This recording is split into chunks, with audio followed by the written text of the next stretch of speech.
What if this isn't the first time you've lived this exact moment? Not in a symbolic sense, but in a very real, deeply cellular way.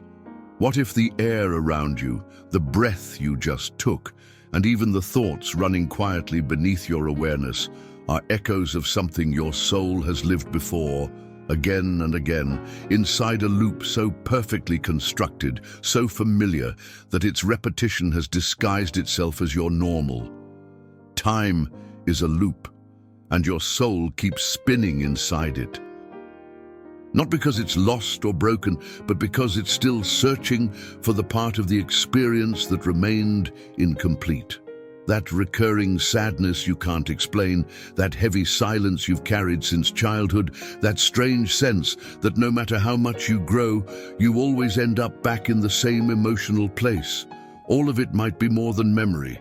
It might be resonance, a vibration that you haven't yet shifted. Not because you're failing, but because the loop holds wisdom your soul still needs to integrate. There's a reason some thoughts feel louder than others, why some emotions rise like tides with no visible cause, and why certain faces, situations, and heartbreaks repeat under new disguises. You aren't just a body moving through time, you are a field where time moves through you, not in a straight line, but in spirals. And each spiral brings back the same lesson, the same choice, the same wound, until you don't just survive it, you alchemize it. Until you choose differently, until your energy no longer reacts the same way. Until your soul, instead of spinning in the same direction, begins to expand beyond the wheel entirely.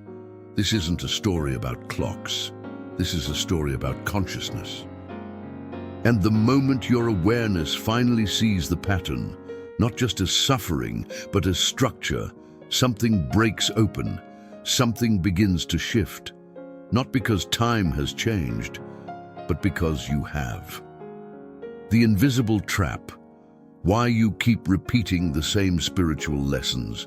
There's a pain that doesn't scream. It loops quietly, repeatedly, disguised as coincidence, masked as personality, hidden behind choices you think you're making, but aren't. You keep meeting the same people in different bodies. You keep standing in front of the same fork in the road, choosing what feels familiar, even when it hurts. And somewhere inside, you ask, why does this keep happening to me? But maybe the real question is, what part of me is still spinning the wheel? Spiritual lessons don't repeat to punish you. They repeat because your soul, your deepest self, didn't finish absorbing what that experience came to teach. And it's not about logic. You can understand the message with your mind and still miss it with your body. You can talk about boundaries while your nervous system still panics at the thought of saying no. You can read all the books, attend all the retreats, and still find yourself back at the beginning because the loop is vibrational, not intellectual.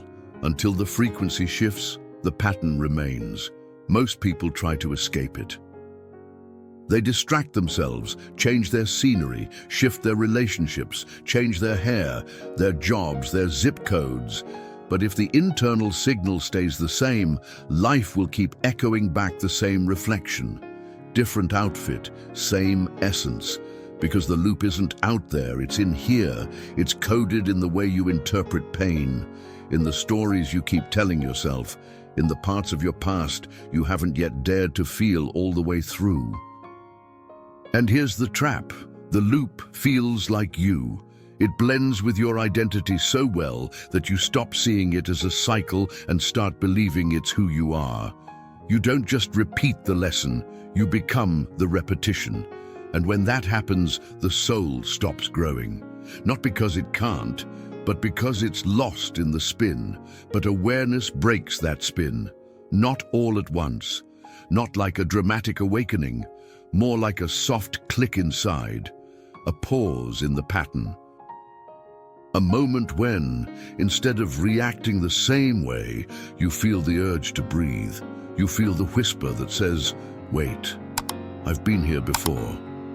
What if I do it differently this time? That whisper isn't weakness. It's the beginning of exit. It's the soul reclaiming its center inside the spiral, not above it, not beyond it, but from within it. Because that's the truth. Time is a loop, but loops can open.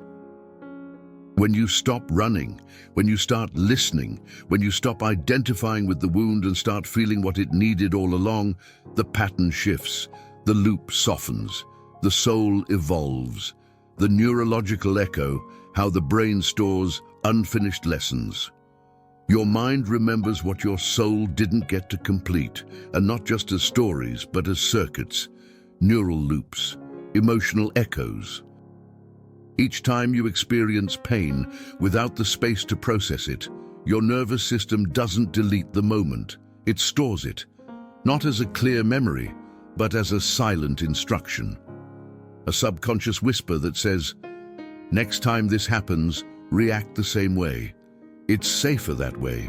And so you do, not because you choose it consciously, but because your brain, designed to protect you, keeps running the same script. You feel triggered by words that shouldn't hurt. You shut down in moments that ask for openness. You sabotage joy without knowing why. This isn't because you're broken, it's because your system is playing back unprocessed frequency. And frequency, when repeated without integration, becomes identity. The brain isn't your enemy, but it is mechanical. It follows the path of least resistance, and the more often a thought fires, the more easily it fires again.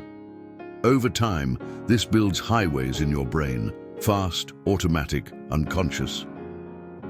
You keep reacting the same way because the reaction has become a shortcut, not to truth, not to freedom, but to survival, the kind that helped you as a child, but limits you as an adult. And what's more, these loops don't stay in your head.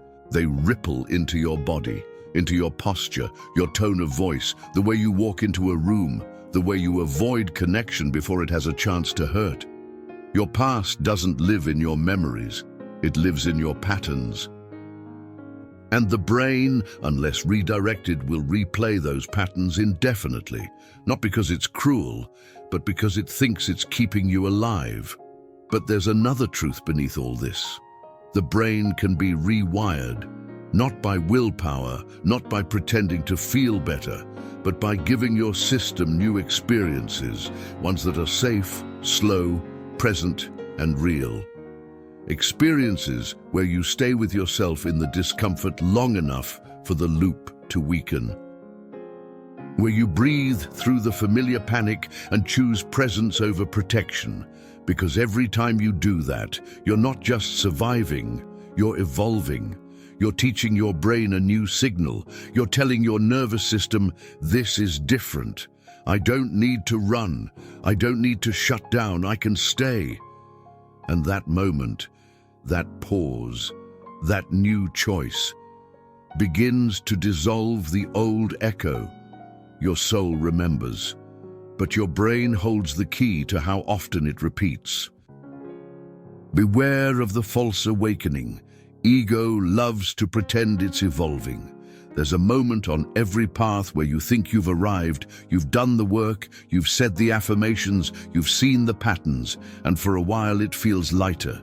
You're talking about consciousness, you're recognizing your wounds, you're setting boundaries, but deep down, in the places words can't reach, the vibration hasn't moved.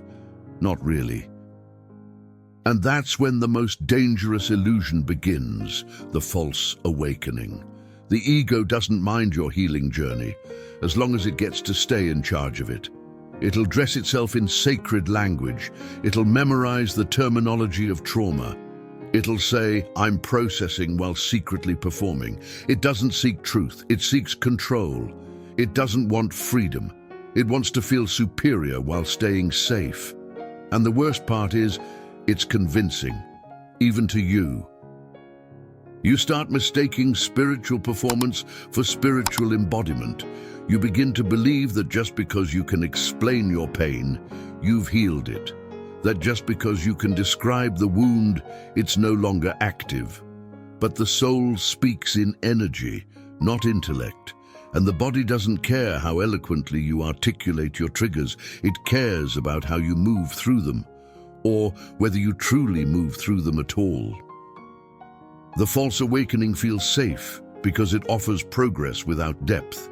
It lets you bypass discomfort while still feeling evolved.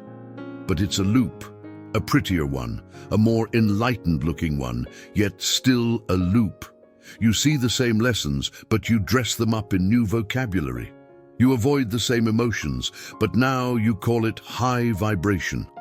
You resist the truth, but label it as choosing peace. Real awakening doesn't look impressive. It looks honest, sometimes quiet, often messy. It doesn't care about how conscious you sound. It cares about how present you actually are.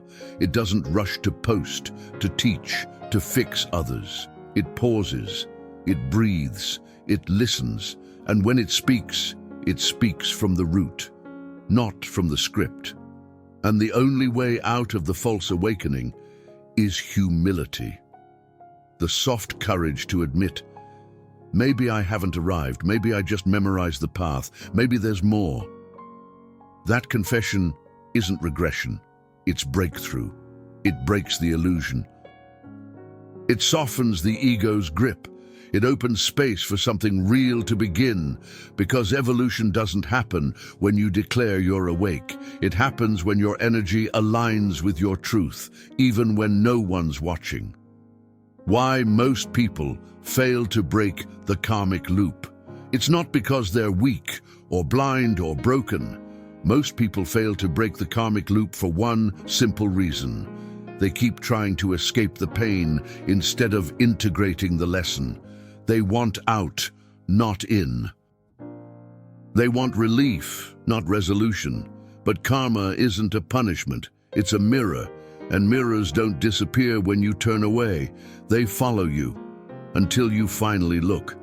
What we call karma isn't some distant cosmic punishment system. It's repetition of energy, of choices, of perception. It's the moment life brings back the same feeling, the same wound, the same dynamic. Not to harm you, but to give you another chance to meet it with presence instead of resistance. But most of us are wired to flee. We're taught to numb, to deny, to move on quickly. And so we miss it, again and again. People confuse the disappearance of symptoms with the end of the pattern. They feel better for a while and assume the work is done. But feeling better isn't the same as healing deeper. The absence of discomfort doesn't mean the energy has been transmuted. Sometimes it just means it went underground. The karmic loop hides beneath our distractions, our busyness, our spiritual routines, our ability to name every trauma, but not actually sit in the rawness of it. You can't transcend what you refuse to feel. You can't escape a cycle that your nervous system keeps replaying. And no amount of journaling or meditation will rewrite the script if the body still flinches, still braces, still distrusts the present moment. The karmic loop isn't broken by insight alone. It breaks through embodied truth. Through the lived experience of doing something new in a space where you used to collapse. The soul doesn't evolve by avoidance. It evolves by intimacy, by touching the wound with presence, not bypassing it with knowledge. By breathing into the old panic and not letting it define the next move. By showing up in the loop, not to repeat it, but to feel it all the way through, and then make a different, truer choice. And that choice isn't loud, it's not dramatic. It's often invisible from the outside, but inside, it shifts everything. Because the moment you stop trying to outrun your karma, and instead turn toward it with presence and love, the loop begins to loosen. Not because you've defeated it, but because you've finally seen it clearly, and once something is truly seen, it can never spin you in the same way again. The reverse silence technique. Break the loop without running. Most people misunderstand silence. They think it's absence, emptiness, a pause between the noise. But real silence isn't empty, it's full, full of energy, full of memory, full of potential waiting to be felt.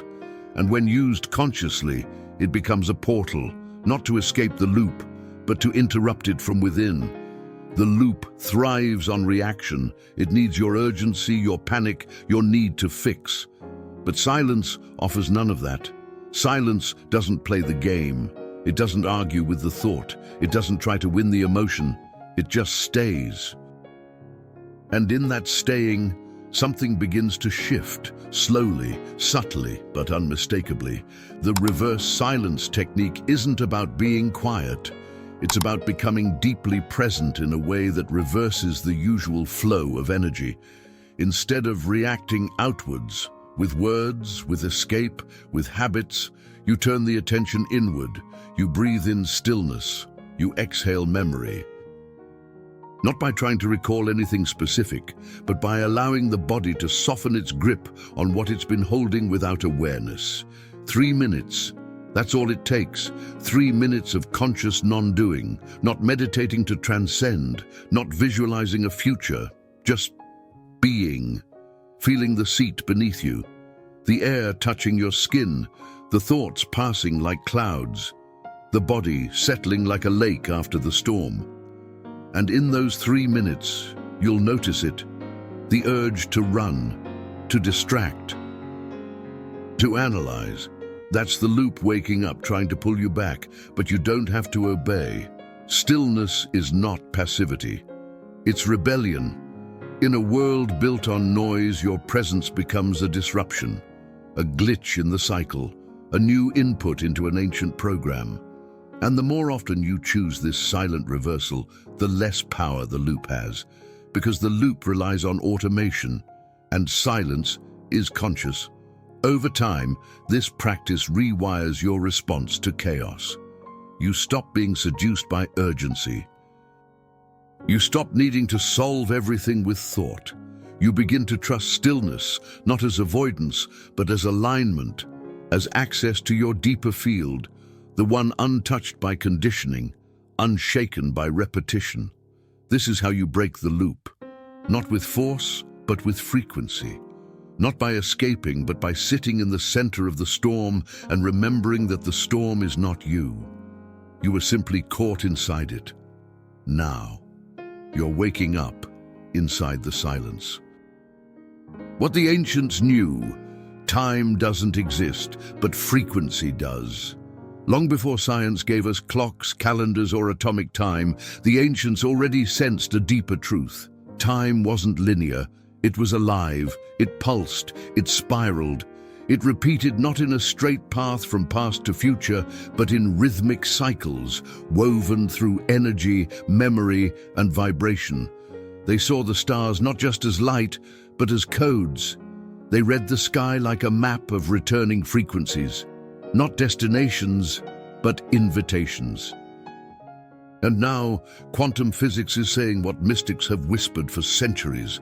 Time, as we know it, is perception, a construct shaped by how our brain processes change.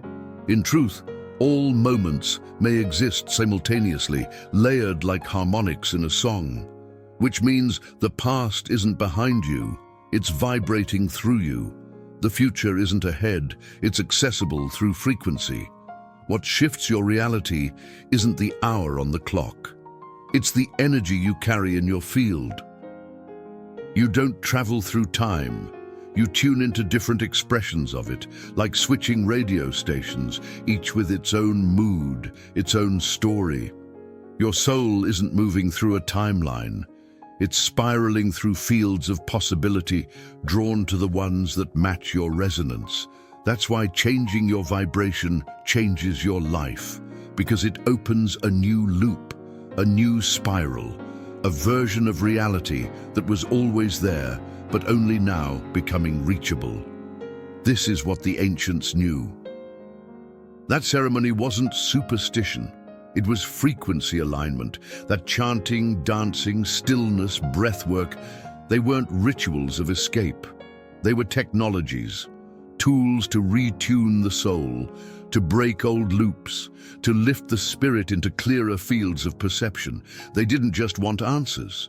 They wanted coherence. And now you're remembering that too. Maybe you felt it. That moment in nature when time dissolves. That deep breath during meditation when the past stops pulling. That heartbreak that echoed through lifetimes but suddenly felt complete. You didn't fix anything with logic. You shifted a frequency. You stopped chasing time and started listening. Because time doesn't heal. Presence does. And presence doesn't exist in time. It exists in awareness. And when your awareness becomes frequency aware, something changes. You're no longer just reacting to life. You're participating in its design. You're shaping reality not through thought alone, but through alignment. This is the new compass, not clocks, not calendars, frequency. The hidden error that keeps you trapped, resisting the present. Most people don't realize they're resisting. They think they're just planning, preparing, improving. But beneath all that effort is a subtle tension, a quiet war against what is, a push away from now. And that push, that contraction, is the glue that keeps the loop alive. The moment you reject the present, you reinforce the past. Because what you refuse to feel repeats. The present moment isn't comfortable. It's raw. It holds all the emotions you haven't resolved, all the sensations you've been avoiding, all the truths you've been rehearsing how to explain but never actually sat with. And so, without realizing it, you run, not with your legs, but with your mind. You live 5 steps ahead, always somewhere else, anticipating what might happen, avoiding what already is. But here's the truth, you can't heal what you won't be with. The karmic loop depends on your absence. It feeds on distraction, on delay, on your constant need for the next thing, the next version of you, the next breakthrough. And in that chase, you miss the portal that's always open, always waiting, the portal of now. Presence is not passive, it's power. It's the one choice that dismantles the loop from the inside. When you truly drop into this moment, without rushing, without fixing, without needing it to be different, your energy reorganizes, your breath deepens, your perception clears, and what seemed heavy starts to move. Because you're no longer adding resistance, you're letting life speak. Spiritual maturity doesn't look like perfect stillness, it looks like willingness. Willingness to feel what's here, even when it's uncomfortable. Willingness to be with the tension without numbing it. Willingness to see the part of you that wants to run and choose to stay instead, not forever, just now, just long enough for the energy to shift from fear to presence. And that shift, that's everything, because once you stop resisting the moment, you stop resisting yourself. And when you stop resisting yourself, the loop has nothing left to hold on to. You return to center, to now, to the only place where anything truly changes. Not in the future, not in the memory, but right here. The mirror maze metaphor, why you keep seeing the same doors. Imagine walking through a maze made entirely of mirrors. Every turn reflects a version of you, some familiar, some distorted, some forgotten. And yet, every door you try to open leads you back to the same corridor. Over and over, new settings, same feelings, different faces, same ache. That's not coincidence, that's a mirror maze of the soul. And until you recognize what it's reflecting, the doors will never truly change. The people you meet, the dynamics you attract, the challenges that return, they're not random, they're mirrors, not of punishment but of perception. They reveal what you believe about yourself, about safety, about love. And the loop continues not because life is cruel, but because you haven't yet shifted the lens through which you see. When the perceiver doesn't change, the reflection stays the same. The ego wants to blame the mirror. It says, the world is the problem.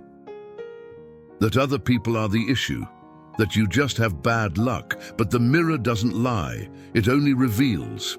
And when you finally stop blaming the reflection and start examining the vibration behind it, the maze begins to lose its power. The trap isn't in the walls. It's in the blindness to what those walls are showing you. You keep seeing the same doors because you keep showing up with the same frequency. That's not a flaw. That's a clue, a call to meet yourself at a deeper level. Not to fix, but to witness. Not to control, but to integrate. Because the moment you become fully present with the version of you standing in that reflection, even if they're ashamed, afraid, or tired, the door changes. Or maybe, more truthfully, you realize it was never locked. This is the secret of the mirror maze. There is no way out. There is only a way through the reflection, through the repetition, through the parts of you that have been waiting to be reclaimed, not avoided. You don't escape the maze by smashing the glass. You dissolve it by recognizing the truth it's been showing you all along. And in that recognition, the loop begins to fade. Because you're no longer just a character trapped inside the pattern. You become the observer, the witness, the one who sees and therefore shifts. The loop breaks in awareness. You made it through. Not just through this video, but through layer after layer of loops, of memories, of mirrors. Something inside you stayed, felt, listened, and maybe, for the first time in a long time, something inside you recognized that you're not broken. You're just repeating. Not because you're lost, but because your soul has been searching for a frequency it hasn't quite reached, until now. There's a reason this message reached you. A reason it stirred something beneath your usual thoughts. A reason it felt familiar, even if you couldn't name it. Because this loop, it's not just about time, it's about energy. About patterns passed down through generations, woven into your nervous system, lived through your silence. And now, something inside that pattern has started to shift. Maybe it wasn't loud, maybe it was just a pause, a breath, a thought you didn't follow, a feeling you didn't run from. That's the break, that's where the wheel slows. Because once you see the loop, once you feel the pull and choose presence instead of panic, you're no longer spinning inside it, you're watching it. And that changes everything. So if this message touched something inside you, it's because you already knew. Not in your head, but in your field. You've felt this before. The ache, the silence, the call. And maybe, just maybe, you've also felt the answer starting to rise. This is not the end. It's a beginning you've always carried within you. And if this resonates, if you felt even a flicker of truth rise up while watching, write it in the comments. Let the field feel you. I'm ready to exit the loop. Let that be your signal, not just to the algorithm, but to the universe, to your nervous system, to the soul that's been patiently waiting for this moment. If you felt this, subscribe to Echoes of the Path. This is not content. This is resonance, a space for remembering, a place to come home to what's always been within you. The next video waiting for you holds a frequency you didn't even know you needed. Until now. You're not alone. You never were. You were just waiting to return.